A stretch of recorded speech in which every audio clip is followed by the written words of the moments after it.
The Case of the Vanishing Vicar. Inspector Pubright. BBC radio drama. The air in the Chalmsbury Parish Hall possessed a unique density. It was a layered atmosphere, compounded of damp wool, stewed tea, the earthy ghost of prize-winning potatoes, and the cloying, funereal sweetness of several hundred cut roses surrendering their lives in the name of competition. Presiding over this solemn pageant, as she had for 27 years, was Mrs. Honoria Gladwell. Mrs. Gladwell stood beside a trestle table laden with trophies. Her posture suggested a retired field marshal inspecting an honour guard. Her gaze, sweeping across the rows of seated parishioners, was one of benign, yet absolute, authority. Everything was in its place. The runner-up ribbons for the longest bean had been distributed without incident.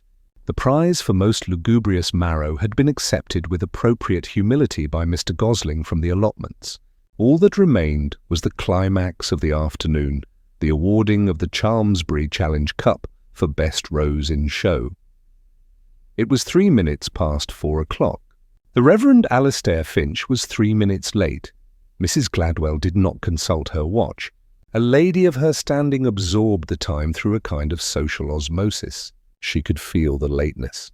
It was a low-grade irritant, a grit in the otherwise smoothly oiled machinery of the day. "He's cutting it rather fine," murmured Councillor Doggett at her elbow, a man whose contributions to civic life were mostly confined to stating the obvious with an air of discovery. "The Reverend is a busy man," Mrs. Gladwell stated, the words clipped and final. It was a statement of fact, but the tone implied that his business ought to have been concluded and his person delivered to this specific spot several minutes ago. The new vicar, in his post for less than a year, was a source of quiet uncertainty for Mrs. Gladwell. He had energy and ideas, two qualities she felt were best kept in careful moderation, like salt. He spoke of outreach and community engagement when what the parish truly needed, in her opinion, was regular attendance and a firm hand with the churchyard rhododendrons. At 5 minutes past 4, a restless shuffling began to permeate the hall. Mr. Edgar Tidy, the churchwarden, and a man whose face seemed permanently pinched by fiscal anxiety, polished his spectacles and glanced towards the door for the 10th time. Miss Beatrice Plum, the church organist, who sat in the front row clutching her handbag, looked pale with a vicarious stress. On the other side of the aisle, Mr. Leonard Spry, the town's self-appointed historian and guardian of all things ancient, wore a look of sour satisfaction, as if the vicar's absence confirmed some bleak prophecy he had privately made. "Perhaps he was called away," suggested the mayor's wife, optimistically. "An emergency of the soul." "The only emergency," Mrs. Gladwell thought, "is the one developing right here." The entire rhythm of the afternoon was predicated on the vicar's 5-minute address on the spiritual lessons to be gleaned from horticulture, followed by the presentation. His absence was more than a delay, it was a structural failure.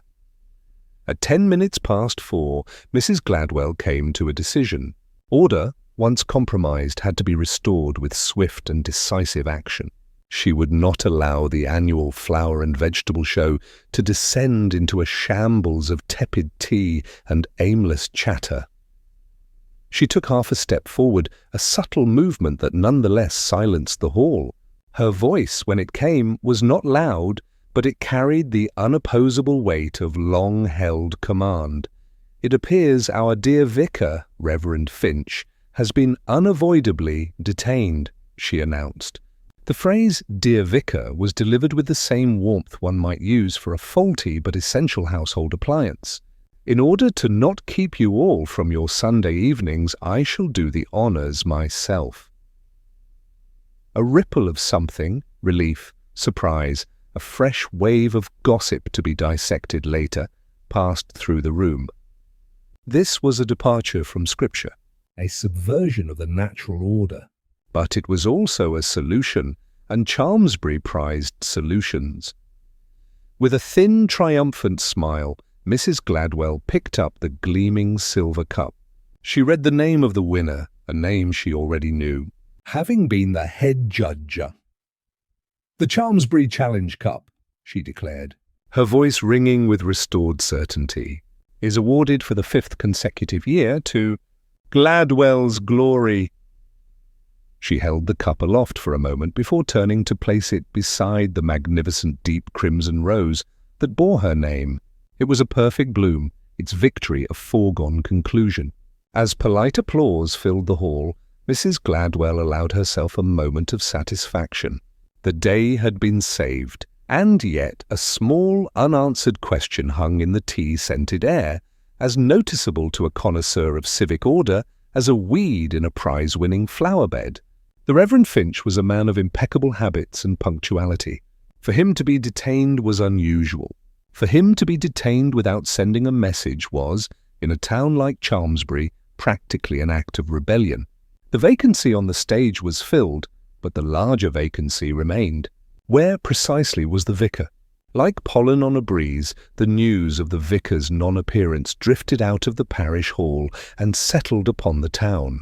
By 5 o'clock, it was being discussed over trimmed hedges and passed between neighbours retrieving milk bottles from their doorsteps.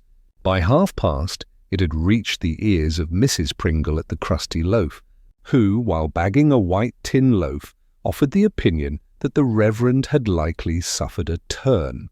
A man so dedicated to punctuality, she reasoned, could only be thwarted by a sudden medical affliction, probably brought on by the worry of his modernizing duties. By 6 o'clock, as the first pints were being pulled in the Black Swan, the theories had fermented into something more robust. Here, in the public bar's fug of pipe smoke and bitter ale, the consensus was less charitable, a crisis of faith. "I'd wager," opined a man whose own faith extended only to the reliability of the 6:15 omnibus. "These younger vicars are prone to it." "Too much thinking, not enough hellfire." "Nonsense," countered another, wiping foam from his moustache. "It's a woman, always is." "Remember that chap over in Nettlesham? Ran off with the choirmaster's wife and a bag of the Restoration Fund." This notion was met with murmurs of appreciative scandal. The idea of the mild-mannered Reverend Finch engaged in a passionate elopement was far more satisfying than a mere crisis of conscience. The talk continued, circling the subject with the lazy persistence of wasps at a picnic. The vicar's absence was a void, and the town, abhorring a vacuum, rushed to fill it with speculation. Yet for all the chatter, no one had seen him. He had not been taken ill in the street. His landlady at the vicarage had not seen him return since his lunch. He had simply, between finishing his cold lamb and the moment he was due to award a prize, ceased to be present in the communal life of Chalmsbury. He had evaporated. It was this unnerving lack of substance that finally prompted Mr. Edgar Tidy, the churchwarden, to act. At his home, surrounded by neatly filed household accounts, Mr. Tidy had allowed a full 3 hours for a rational explanation to surface. None had. The situation was now officially irregular. With a sigh of deep reluctance, he picked up the telephone and dialed the number for the Chalmsbury Borough Police. At his desk, Inspector Pubright was contemplating a report on the unauthorized placement of a greengrocer's sign on a public thoroughfare. It was a matter requiring delicate handling and a firm grasp of council bylaws. He looked up as Sergeant Love, a man of solid build and even more solid convictions, entered with a fresh pot of tea. "Anything stirring, sir?" Love asked. It was more a ritual than a question. "Only the eternal conflict between commerce and civic planning, Sydney," Pubright said, his voice mild. "Mr. Appleton's lettuces are, it seems, encroaching upon the public right-of-way." Before Sergeant Love could offer his own straightforward solution to the problem, which would likely involve telling Mr. Appleton to move his lettuces, the telephone on Purbright's desk rang with a shrill insistence that seemed out of place in the quiet station. Pubright picked up the receiver. "Inspector Pubright." The voice on the other end was reedy and tight with formality. "Mr. Tidy here."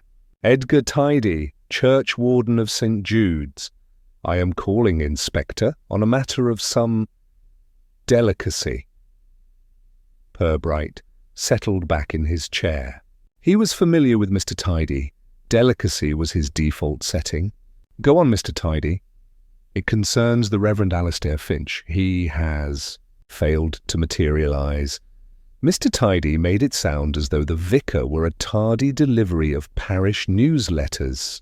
He was due at the flower show at 4 o'clock. He did not arrive. Enquiries have been made. His landlady is quite certain he has not returned. I have telephoned the Dean, who has heard nothing. I felt, after a suitable interval for reflection, that the civil authorities should be apprised. He's missing, you mean? Pubright translated gently. There was a hesitant pause. I would prefer to term him unaccounted for, Mr. Tidy corrected. The word missing has certain melodramatic connotations, which I feel are, at this stage, premature. Quite, said Pubright. When was he last seen? He took lunch with me after the morning service, Tidy said. Cold lamb? He was in perfectly good spirits, a little preoccupied perhaps. He left my house at approximately 2:30, intending to cycle directly to the vicarage to prepare his notes for his speech at the show. Pubright made a note on his blotter. And nothing seemed amiss? He did express some forceful views on the necessity of updating the church's accounting procedures, Tidy conceded, a note of ancient grievance creeping into his voice. But that is hardly grounds for a disappearance. One assumes. One does, Pubright agreed placidly. He took down the relevant details, thanked the churchwarden for his public spiritedness, and replaced the receiver. He looked across the desk at Sergeant Love, who had been listening with undisguised interest. The Reverend Finch is unaccounted for, Sidney, Pubright said, his expression giving nothing away. Vanished into thin air, has he, sir? Love asked, his mind already leaping to foul play and frantic searches. Air is rarely that thin in Chalmsbury, Pubright observed, rising slowly from his chair. It's usually thick with unspoken opinions. I think before we trouble the search parties, we might begin by sampling a few of them. He reached for his hat. Let us start with the epicenter of the day's disturbance. A conversation with the formidable Mrs. Gladwell seems in order. The evening was drawing in as Purbright's car turned into the tidy, residential street where Mrs. Gladwell lived. The last of the sun gilded the rooftops of Chalmsbury, giving the town a deceptive air of sleepy innocence. A few residents, ostensibly deadheading their geraniums, watched the police car's sedate progress with undisguised interest. Seems they both thought he was a bit of a loose cannon.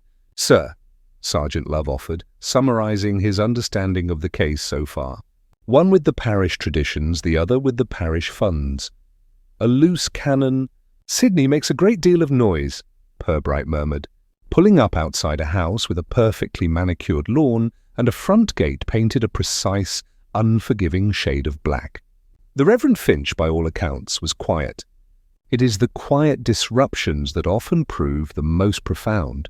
Mrs. Gladwell received them in her front parlour, a room so impeccably ordered it seemed less a living space and more a museum exhibit on the theme of domestic propriety. The air was fragrant with beeswax and the lingering scent of the prize-winning rose, a single, perfect specimen of which now stood in a crystal vase on the mantelpiece. She was, Pubright noted, entirely composed, betraying no sign of distress, merely a faint air of inconvenience at this official intrusion. Inspector, Sergeant, do sit down. I have a pot of tea on. It's no trouble. It was not a question. Mrs. Gladwell did not deal in the flimsy currency of requests.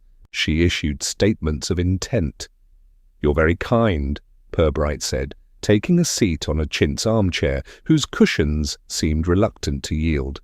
We are simply trying to establish a timeline for the Reverend's movements. A timeline, Mrs. Gladwell repeated, as if it were a slightly common word.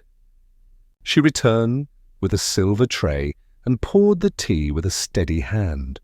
The timeline is perfectly simple, Inspector. He was expected at 4. He did not come.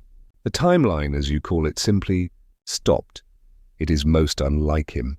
Alistair is, for all his other qualities, a punctual man. His other qualities, Mrs. Gladwell?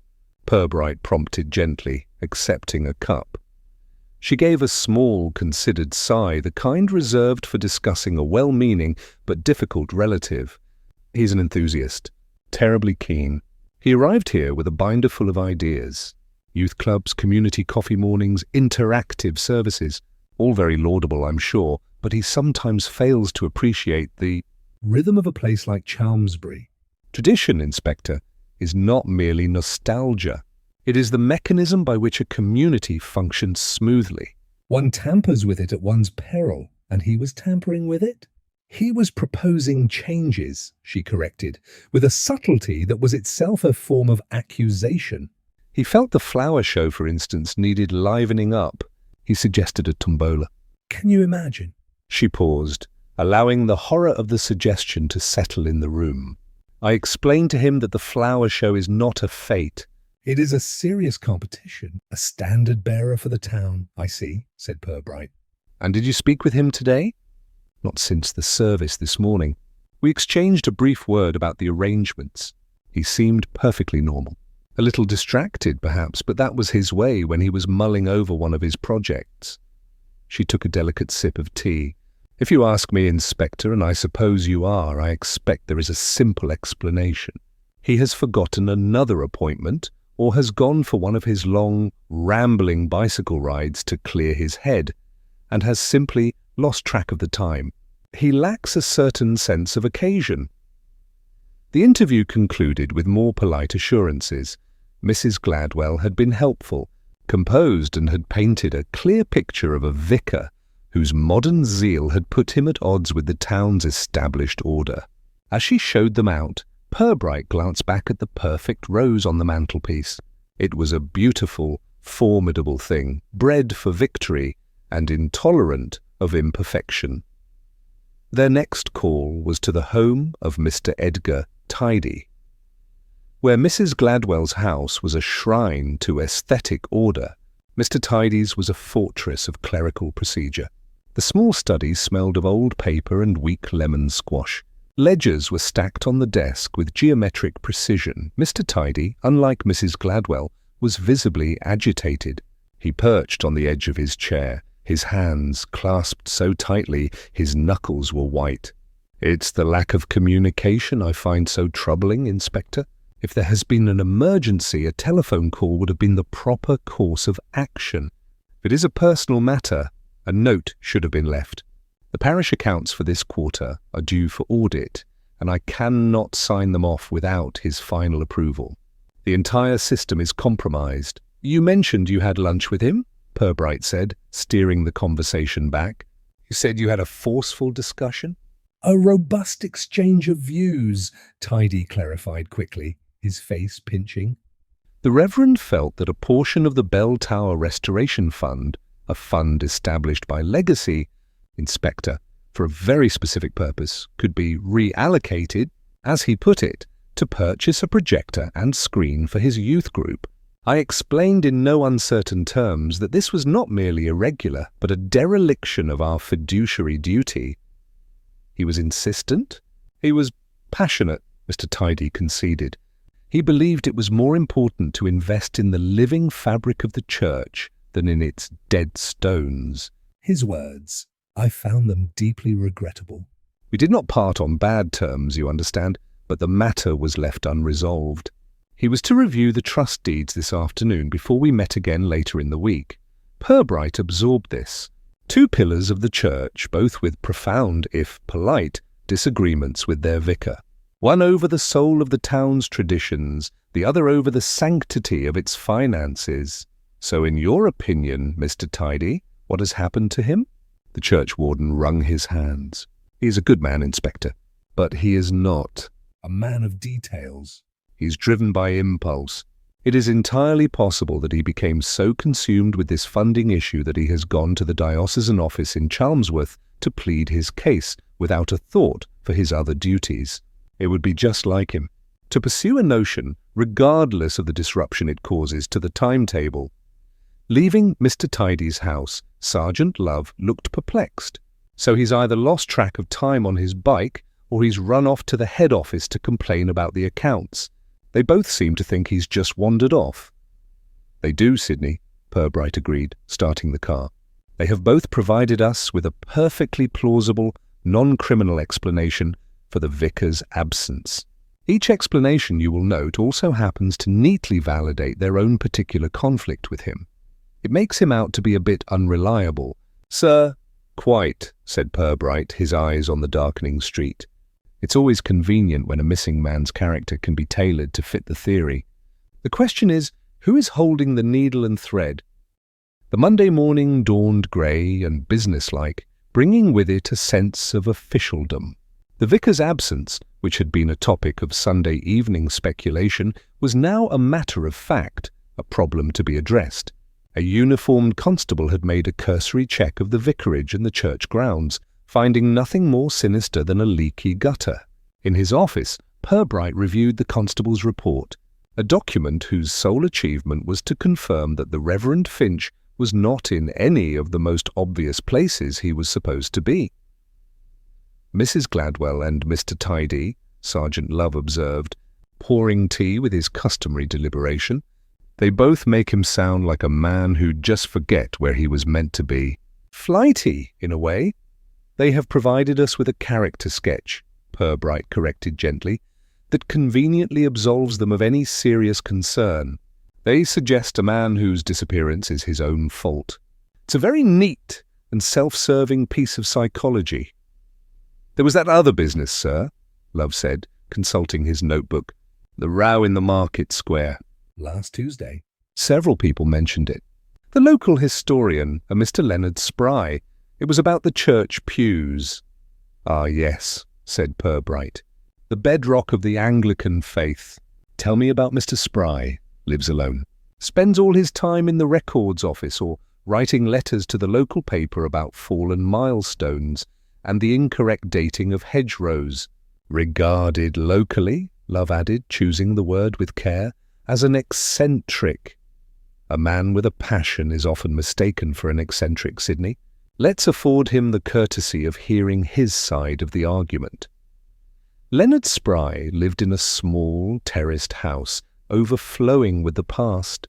Books were not so much shelved as piled in geological strata. Maps of ancient Chalmsbury curled from the walls, and the air held the dry, sweet scent of decaying paper. Mr. Spry himself was a small, fierce man with a belligerent tuft of white hair and eyes that burned with the intense fire of the perpetually aggrieved. He received the two policemen in his study, waving them towards chairs already occupied by stacks of parish records. "I suppose you're here about the vicar," he began, without preamble. He did not seem surprised to see them. Has he turned up, or has he finally been recalled by the bishop for acts of wanton vandalism? "We're just trying to understand his state of mind, Mr. Spry," Pubright said calmly. "We were told you had a disagreement with him." Spry gave a bark of a laugh. "A disagreement? Young man, you have been misinformed. I had a righteous and necessary confrontation with a cultural arsonist. That man, that Reverend Finch, intended to rip out the St. Jude's pews. 17th century oak, Inspector. Carved by men who had survived the Civil War. Worn smooth by generations of Chalmsbury families who sat in them through plague and harvest, war and peace. And he wanted to replace them with stackable plastic chairs. Stackable! He spat the word out as if it were a mouthful of ash. He felt they were impractical. Pubright suggested. He said they were unwelcoming to modern worshippers. Spry scoffed, his voice trembling with scorn. He wanted to turn a Grade 1 listed house of God into a community hall with bad acoustics. I told him what he was. A man with no soul, no sense of history, no connection to the earth on which he stands. A transient, here to inflict his fleeting fashions on the permanent soul of this town. And what did he say to that? He patronized me, Inspector. He smiled his placid little smile and said he understood my passion, but that the church had to move with the times. I told him that some things are meant to be timeless. I told him he had to be stopped, and I meant every word of it. The zealot's fire burned brightly in his eyes. "Did you see him yesterday, Mr. Spry?" "No, I did not attend the flower show, a contemptible exercise in competitive horticulture. I was here all day, working, researching the impact of the enclosure acts on local footpaths. Some of us have important things to do." His alibi was as dusty and unshakable as the room around him. As they left the house, blinking in the unexpectedly bright daylight, they were waylaid by a figure of civic importance. Councillor Doggett, his chest puffed out, approached them with a proprietary air. As chairman of the watch committee, he considered the police force his own personal department. "Inspector Pubright," he boomed. "I saw your car." "Been having a word with Spry, have you?" "We're speaking to a number of people, Councillor," Pubright said evenly. "Well, you needn't look any further," Doggett declared with absolute certainty. "That's your man. I've been saying for years he's not screwed on, right?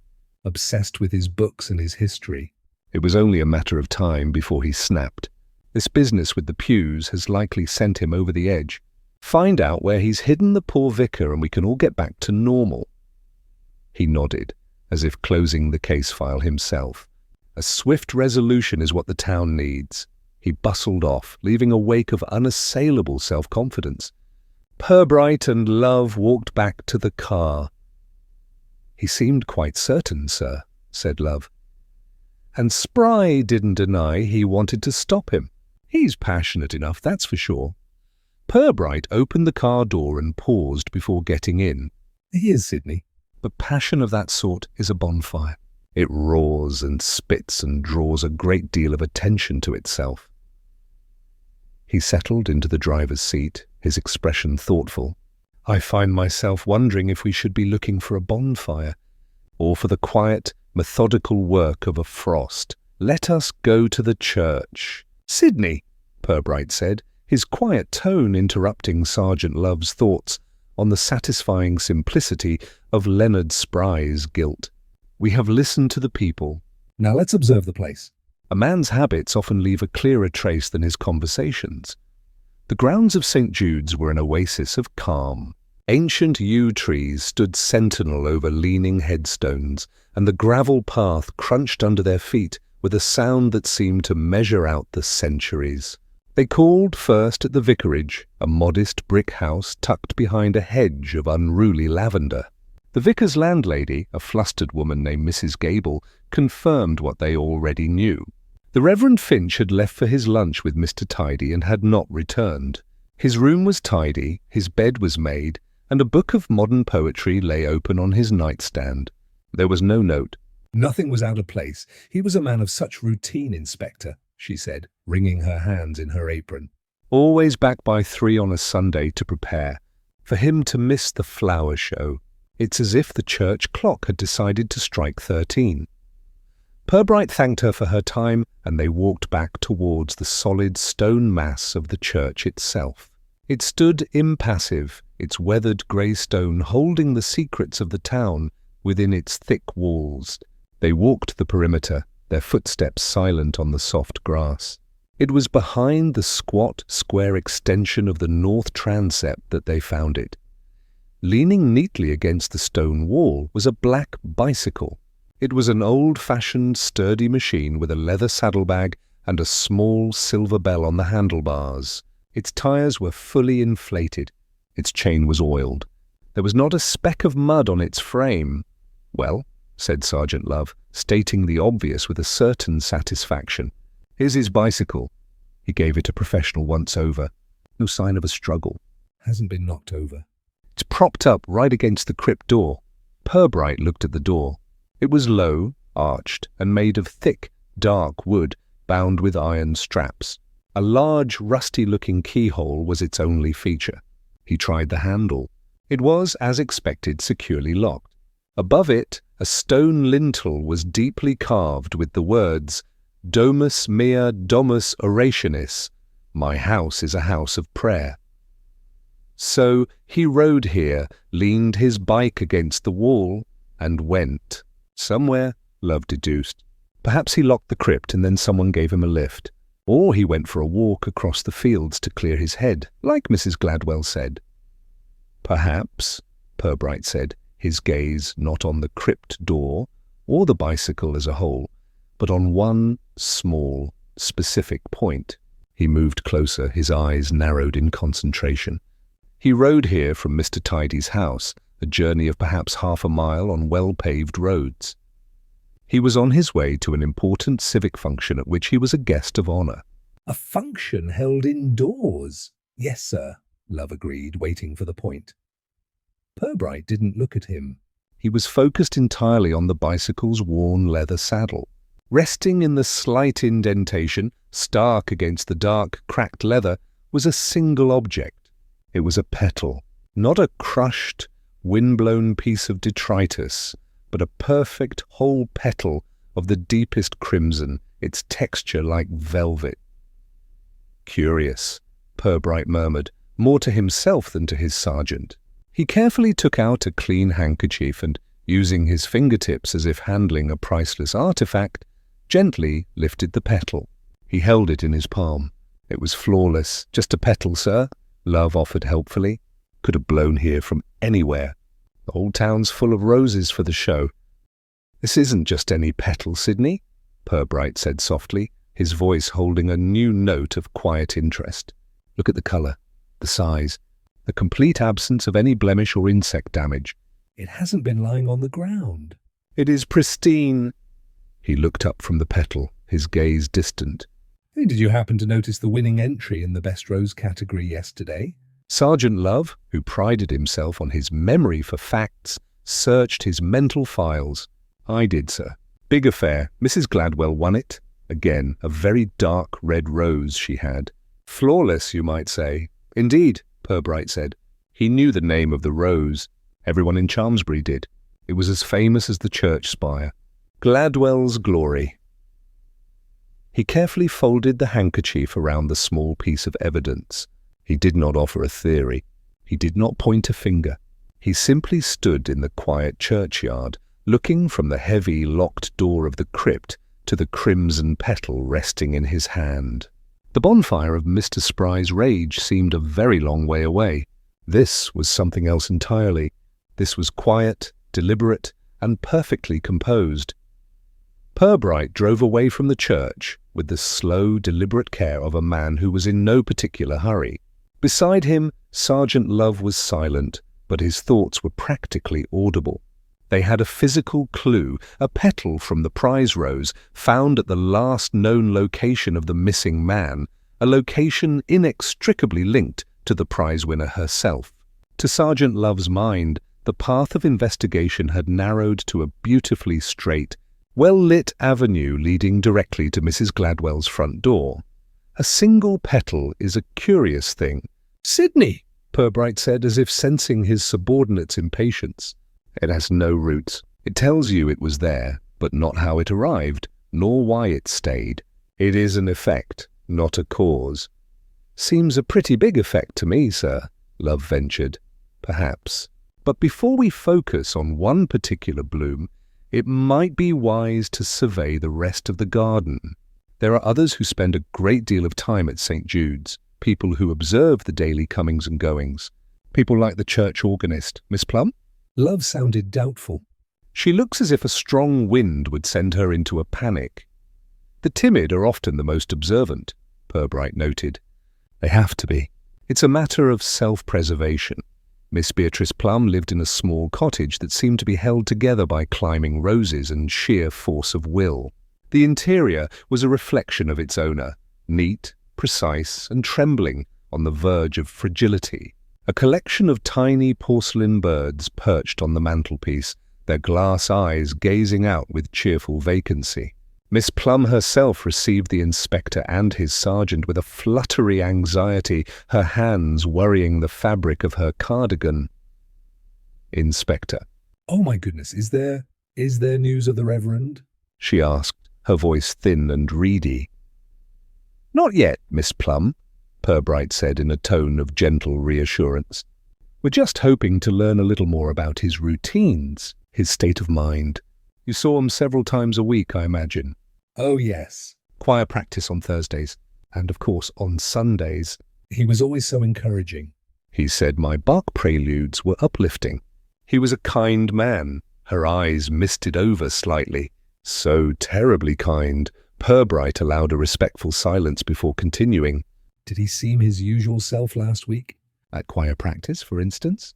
Miss Plum's hands stilled their fluttering. She looked down at her lap, suddenly seeming to find the pattern of her skirt intensely interesting. Now you mention it, Inspector. He was distracted. During the Nunc Dimittis, he missed his cue to speak.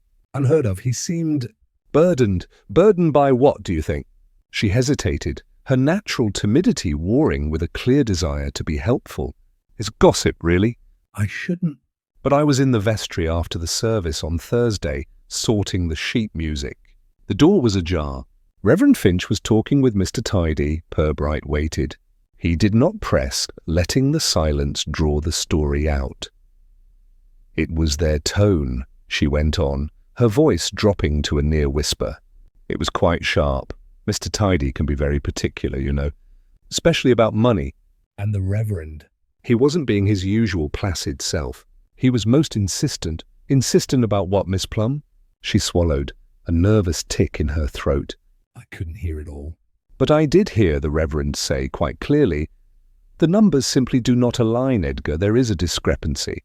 And then he said, "I must have a full accounting before the diocesan audit." I intend to get to the bottom of this. Purbright's expression did not change, but a new stillness came over him. This was not what Mr. Tidy had described. The churchwarden had painted a picture of himself as the defender of fiscal prudence against the vicar's whimsy.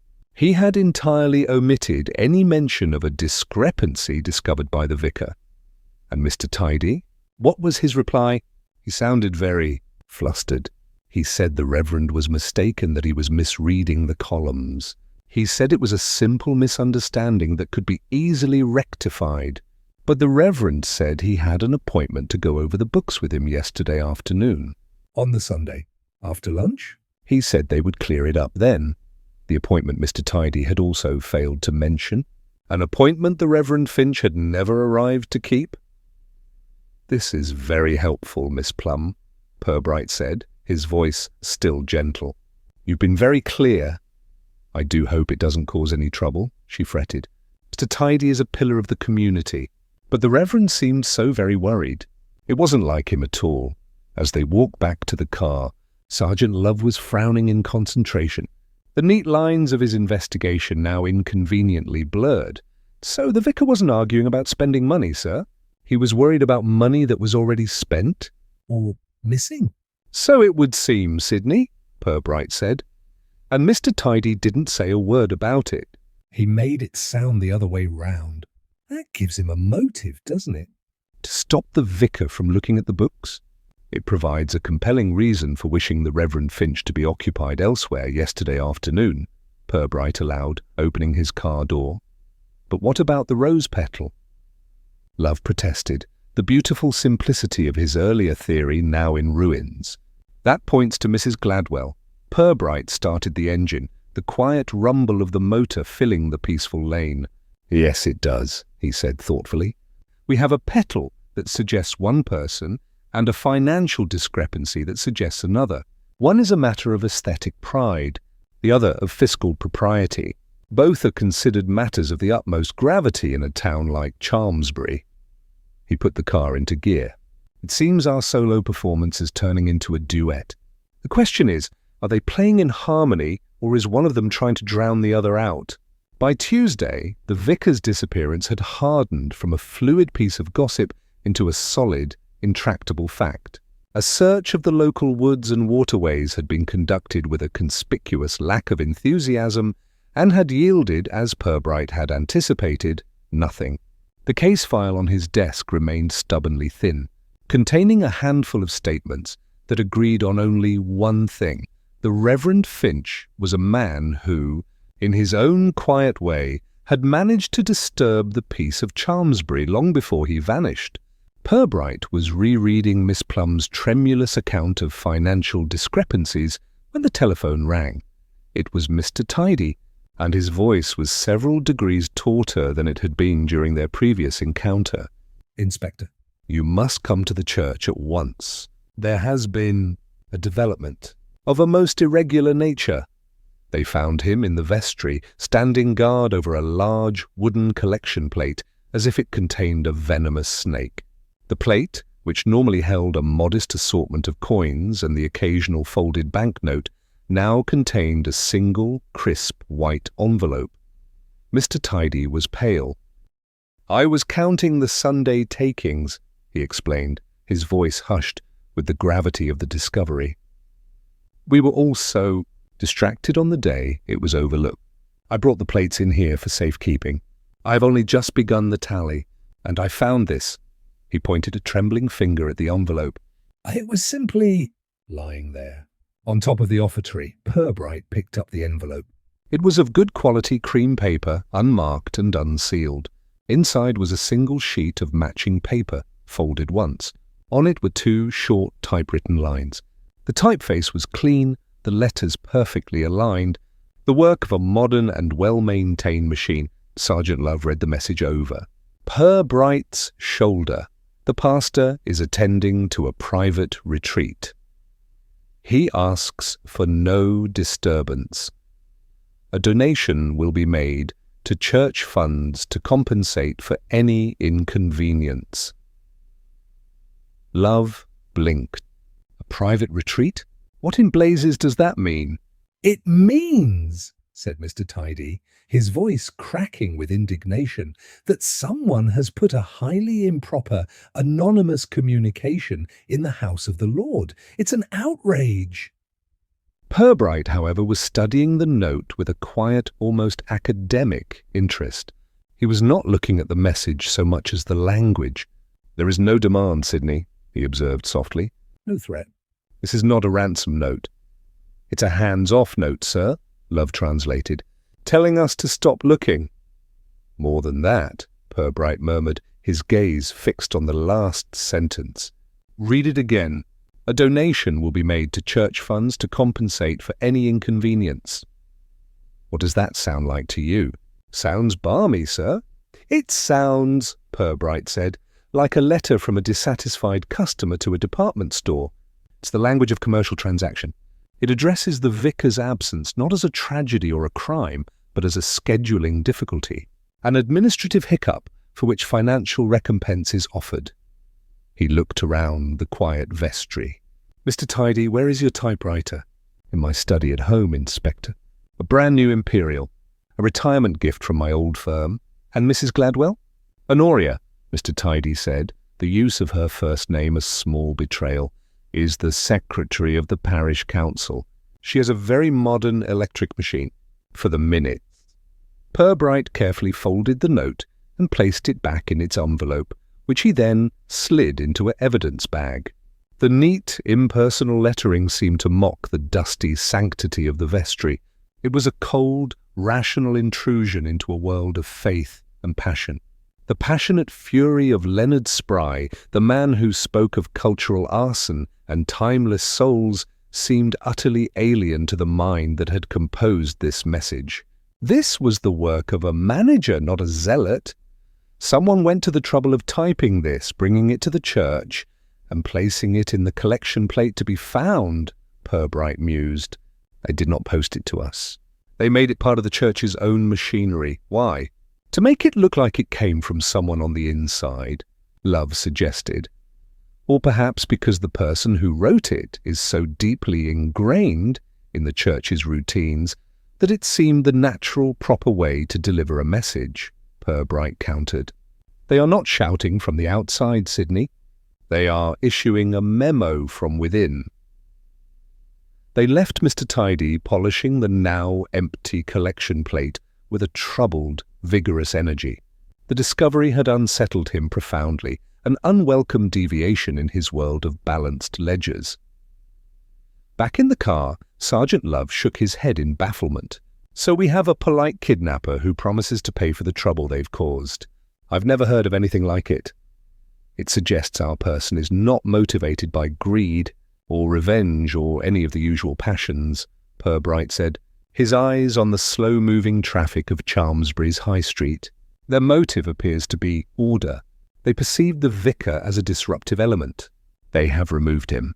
And now they are trying to regularize his absence in the only way they know how. He paused. They have filed a report on their own crime.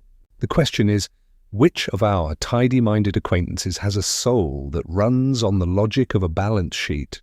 The Chalmsbury police station subsided into the quiet hum of late afternoon.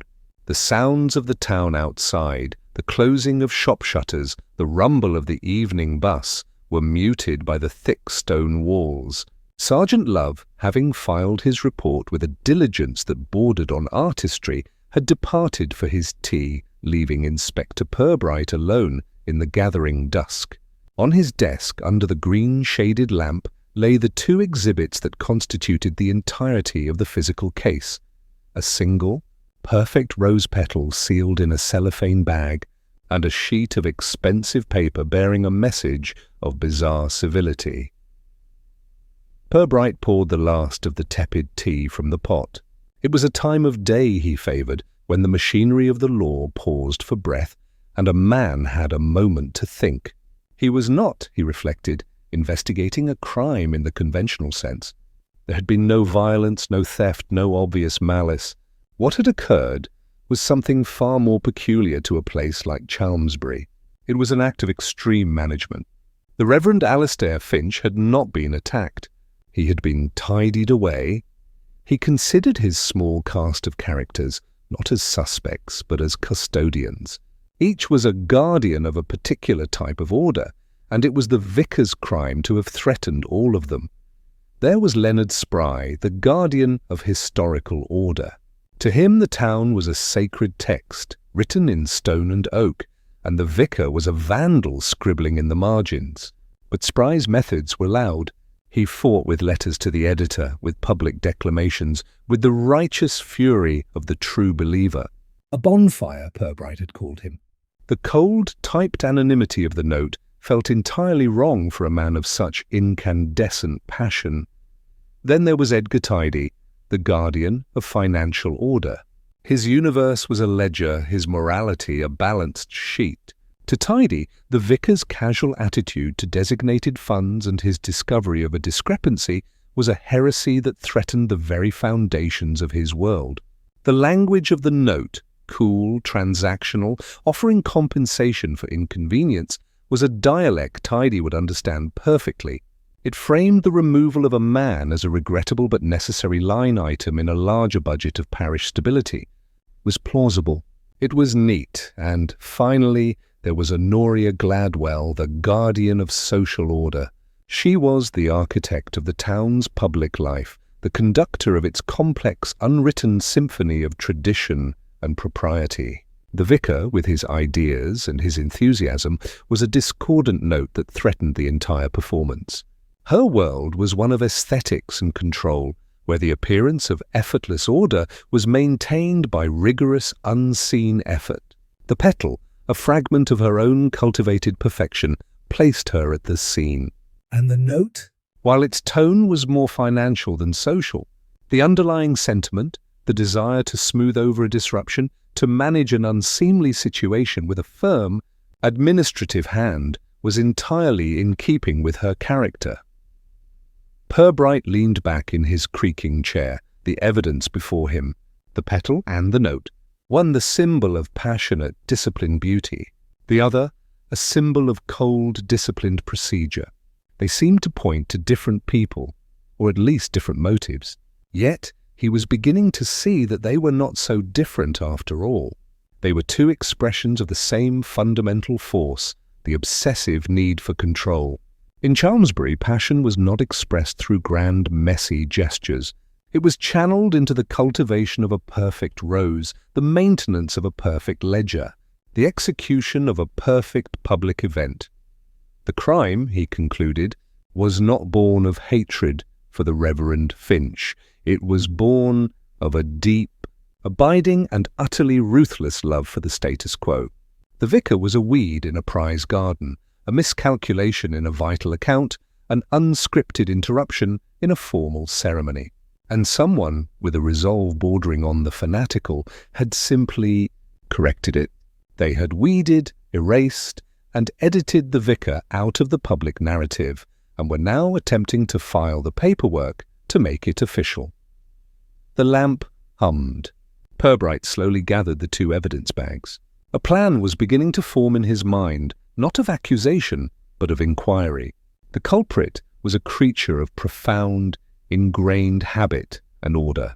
The only way to flush them out was to create a new problem, a fresh disruption in the fabric of the town's life, and see who moved most decisively to smooth it over.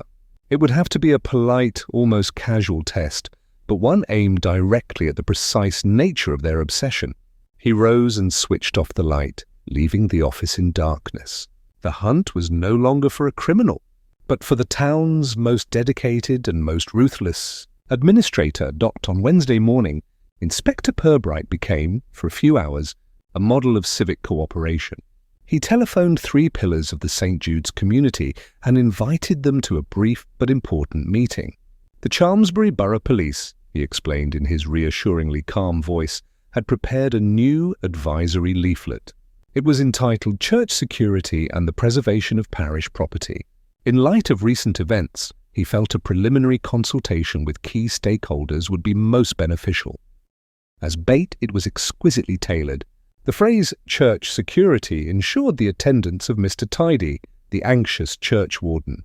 The words parish property were an irresistible lure for the historical sensibilities of Mr. Spry, and the simple authority of an official consultation was more than enough to summon Mrs. Honoria Gladwell, who would not dream of allowing such a meeting to take place without her formidable presence and guidance. They gathered, as requested, in the vestry at 11 o'clock. The room, with its faint scent of dust, old hymn books and communion wine, felt cramped and charged with unspoken tensions.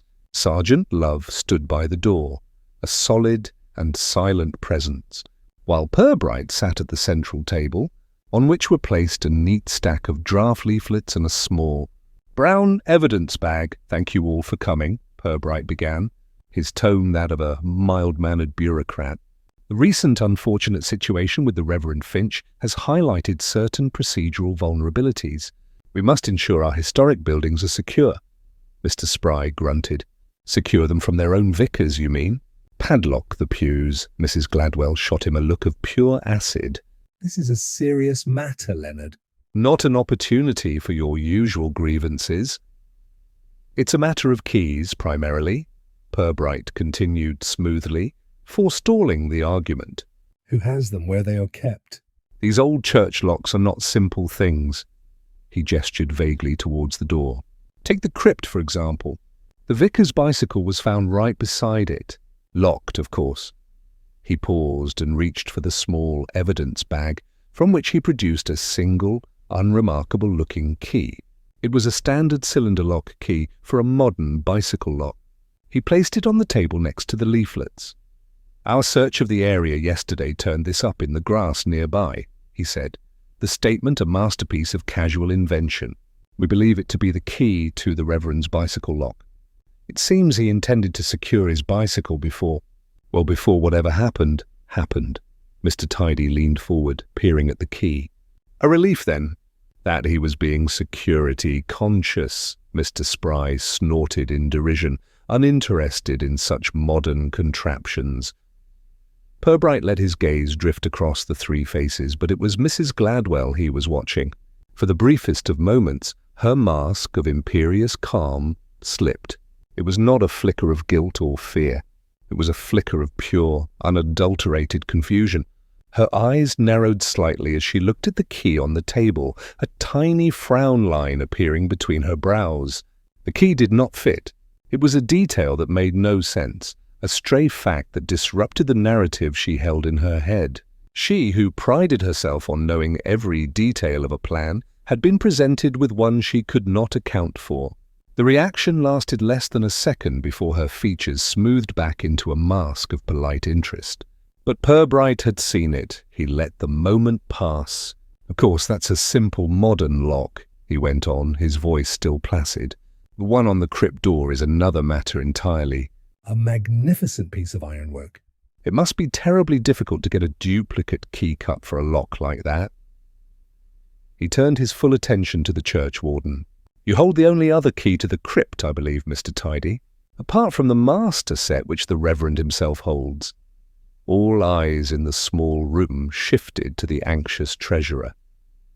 Mr. Tidy swallowed hard, suddenly the centre of a most unwelcome spotlight. I do, Inspector. That is correct. It is the churchwarden's responsibility. It is kept in a locked box in my study. For emergencies, leaks, structural inspections, that sort of thing. And it has not been out of your possession? Certainly not, Tidy said, aghast at the implication. It has not been used in, it must be 5 years. Not since the last quinquennial inspection. I see, said Pubright. While Tidy was speaking, Pubright had been observing Mrs. Gladwell. Her attention had returned to the small, spurious bicycle key on the table. Her gaze was distant, her mind clearly working to solve the problem of this impossible object. This piece that did not belong on the board? Well, thank you all, Pubright said, beginning to gather the leaflets. Your input has been most valuable. The meeting dissolved. In a murmur of formal goodbyes, Mr. Spry was already lecturing Sergeant Love on the provenance of the vestry's original door hinges. Mr. Tidy looked relieved that the ordeal was over.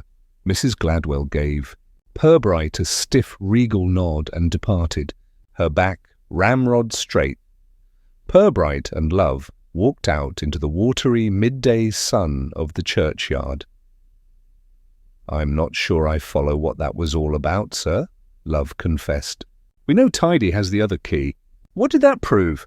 Pubright slipped the non-existent bicycle key back into his pocket. It proved very little about the key to the crypt, Sidney, he said. But it proved a great deal about the key to a bicycle. He paused by the lich gate, a faint, almost imperceptible smile touching the corners of his mouth. When you tell a lie to a group of people, most will simply accept it as a new fact. The person who knows the real story, however, has to stop and think. They are momentarily confused. They have to reconcile your lie with their truth. He looked back at the imposing stone church. Mrs. Gladwell, for the briefest of moments, was confused. And in that confusion, she told me everything I need to know. An hour later, Inspector Pubright and Sergeant Love were once again seated in the immaculate parlour of Mrs. Honoria Gladwell. The scent of beeswax was as potent as ever, and on the mantelpiece, the prize-winning Gladwell's Glory was just beginning to show the first infinitesimal signs of wilting. Mrs. Gladwell poured tea with a hand that was as steady as the rule of law, her composure a fortress of civility. She seemed to believe this was a follow-up visit, a tying up of administrative loose ends. More tea, Inspector? She offered. Thank you, no, Pubright said. He placed his cup and saucer carefully on the polished table beside him. I believe we have concluded our inquiries, Mrs. Gladwell. All that remains is to understand the sequence of events. He did not raise his voice. His tone was conversational, as if discussing the minutes of a previous meeting. The problem, as I see it, was the Reverend's speech. The one he was to give at the flower show. You knew what he intended to say. Mrs. Gladwell's posture stiffened almost imperceptibly. He was going to speak on the lessons of horticulture. Initially, yes, Pubright agreed. But you had learned he was planning a surprise announcement. He was going to use the platform of the show's grand finale to announce his plan for a youth rock mass, I believe, with electric guitars and a drum kit in the chancel. He felt it would liven up the parish. You, I imagine, felt it would do the precise opposite.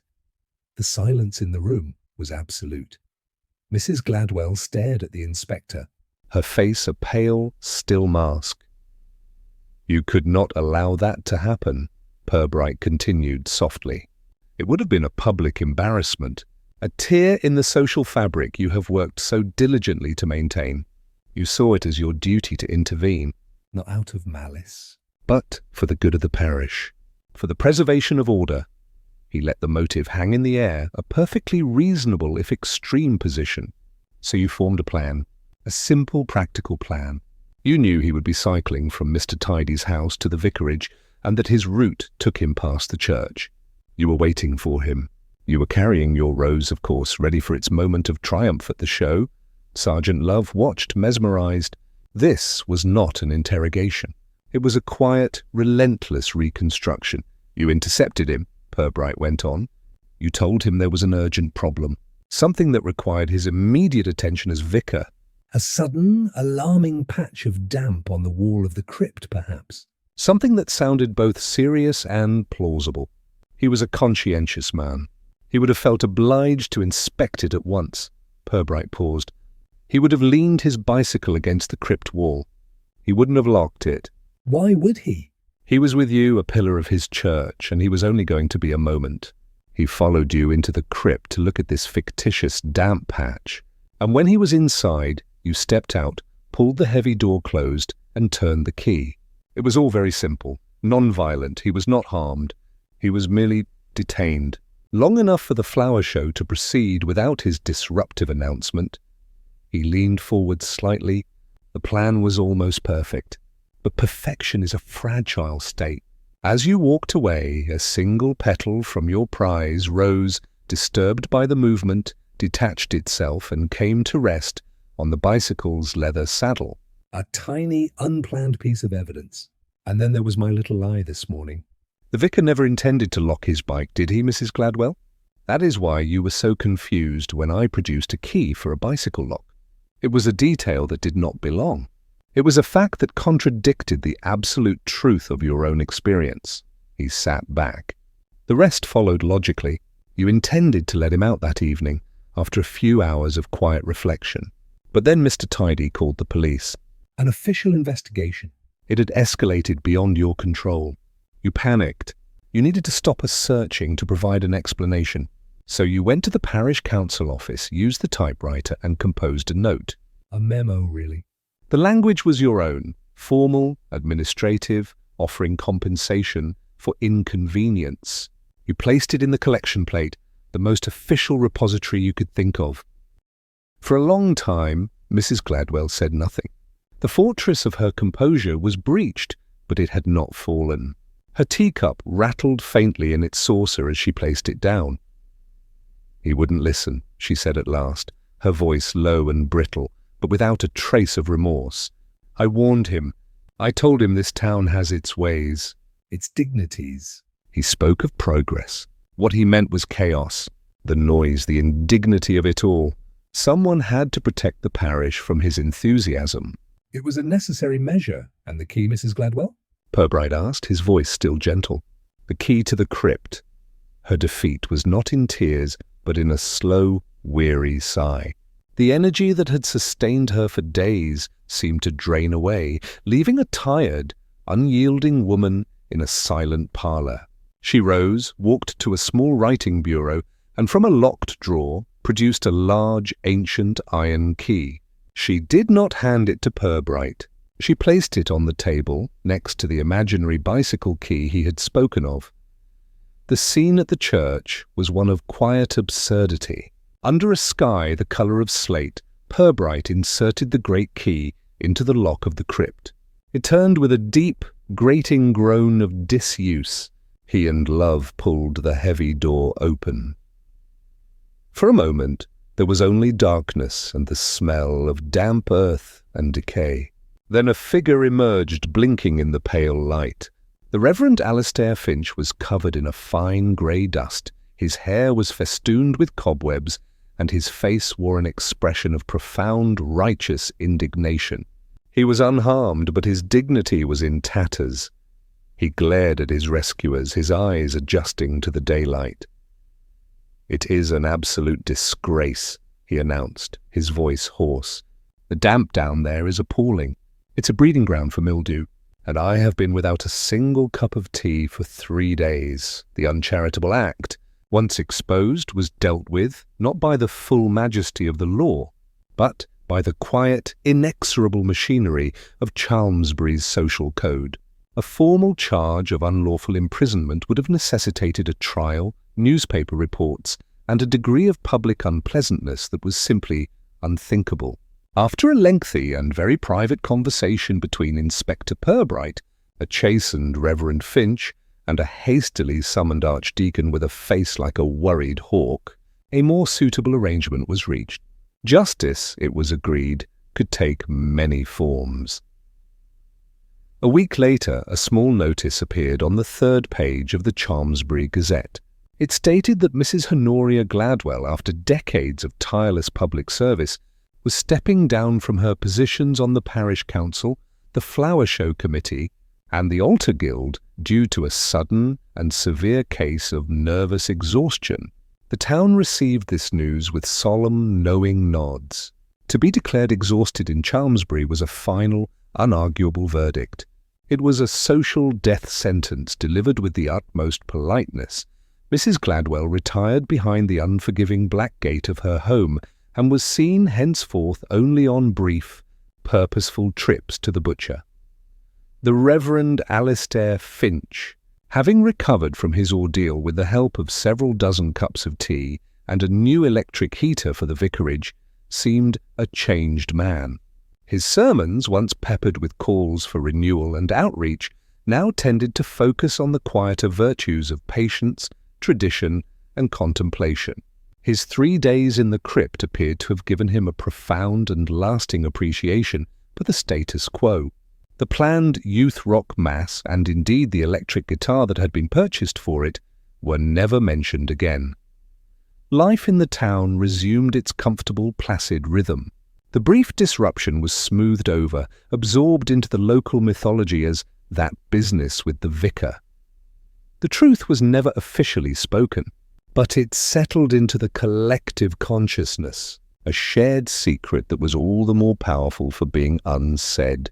The incident had served its purpose, a boundary had been tested and decisively reinforced. The limits of acceptable enthusiasm had been clearly, if eccentrically, defined. In his office, Inspector Pubright typed the final sentence of his report. It was a masterwork of bureaucratic understatement, a document that recorded a disappearance and a subsequent reappearance, attributing the entire affair to a profound misunderstanding between parishioners. The typed note and the rose petal were filed away in a sealed evidence bag, labelled and consigned to a dusty archive. Sergeant Love, who had read the report, looked deeply unsatisfied. "So that's it, sir?" "No charges." "She gets away with it, for all intents and purposes?" Pubright blotted the final signature on the file. "Gets away with what, Sidney? Committing a crime, perhaps, but Mrs. Gladwell's world was not governed by the letter of the law. It was governed by status, by influence, by her position at the absolute centre of this town's public life." He closed the file with a soft, final thud. Her crime was an abuse of that position. Her punishment is to have that position taken away from her. She has been rendered irrelevant. In Chalmsbury, a spell in prison is a temporary inconvenience. Irrelevance is a life sentence. Pubright placed the file neatly in his out tray. The case of the Vanishing Vicar was closed. He picked up the next item from his pending tray and began to read. It was a fresh complaint from the council about Mr. Appleton's lettuces encroaching once again upon the public right-of-way. Order, of a more mundane sort, was reasserting itself. Thanks for watching the video. Don't forget to like, share, and subscribe. The end.